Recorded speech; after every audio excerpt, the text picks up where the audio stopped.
की दुनिया में सखनवर बहुत अच्छे है, और भी दुनिया में सखनवर बहुत अच्छे, कहते हैं कि गालिब का है अंदाज़े बयां और।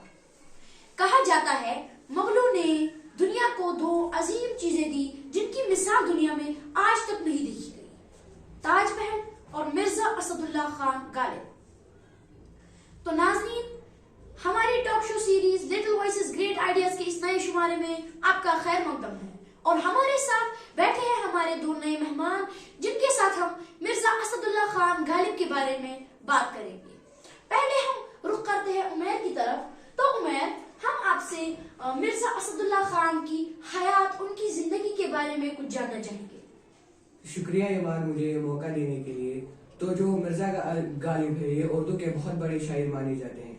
पूरी दुनिया में इनका नाम मशहूर है। 1797 ईस्वी में ये आगरा में पैदा हुए और इनका असली नाम असदुल्ला खान है और तखल्लुस गालिब था। और जो ये गालिब है, जब ये सिर्फ 5 साल की उम्र में थे तो इनके वालिद जो एक फौजी अफसर थे, उनका इंतकाल हो गया और मिर्जा गालिब बचपन में ही यतीम हो गए। उसके बाद उनकी परवरिश उनके चाचा अहमदुल्ला बेग ने की, और जब भी मिर्जा गालिब सिर्फ 9 साल की थी तो उनके चाचा भी गुजर गए।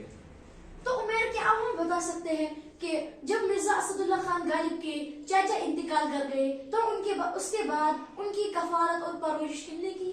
हाँ, उसके बाद उनकी परवरिश उनके नाना ने की, और जब सिर्फ मिर्जा गालिब 13 साल के थे तो उनकी शादी एक नवाब की बेटी के साथ हो गई। उसके बाद गालिब दिल्ली आ गए और अपनी जिंदगी भर वही रहे। आखिरकार गालिब 1869 ईस्वी में इस जहान फानी से कोच कर गए। बहुत शुक्रिया आपका उमैर, हमें ये जानकारी देने के लिए।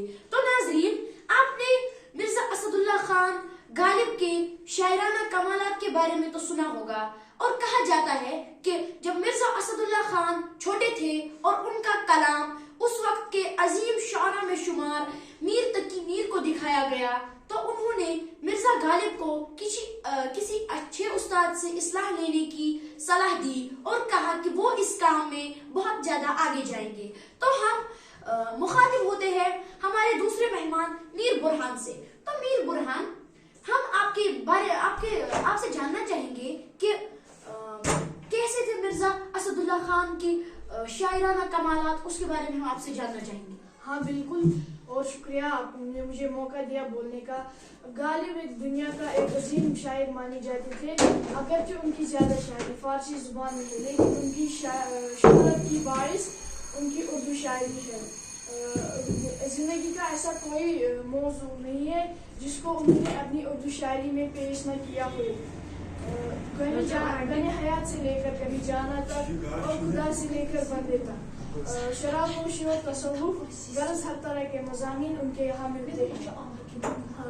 और गालिब की शायरी की एक ख़ास बात यह है कि उनकी शायर के अक्सर एक से ज़्यादा माने निकलते हैं और उनके अशार अक्सर कहावत की तरह लोगों में मशहूर हो जाते हैं। गालिब का जो दीवान है वो दीवाने गालिब के नाम से मशहूर है। मीर बुरहान, क्या आप हमारे नाज़रीन को मिर्जा असदुल्ला खान गालिब के कुछ अशआर सुना सकते हैं? हाँ बिल्कुल। हजारों ख्वाहिशें ऐसी कि हर ख्वाहिश पे दम निकले, हजारों ख्वाहिशें ऐसी कि हर ख्वाहिश पे दम निकले, बहुत निकले मेरे अरमा लेके फिर भी कम निकले। रंज से खोगर हो इंसान तो मिट जाता है रंज, रंज से खोगर हो इंसान तो मिट जाता है रंज, मुश्किलें मुझ पर पड़ी इतनी कि आसा हो गई। तो नाजरीन, ये आपने मिर्जा असदुल्ला खान गालिब के शायराना कमालात के बारे में सुना। आखिर में हम अब इस बज़्म को मिर्जा असदुल्ला खान गालिब के ही एक शायर से इख्तिताम करते हैं। न था कुछ तो खुदा था, न होता कुछ तो खुदा होता, न था कुछ तो खुदा था, न होता कुछ तो खुदा होता, डुबोया मुझको होने ने, न होता मैं तो क्या।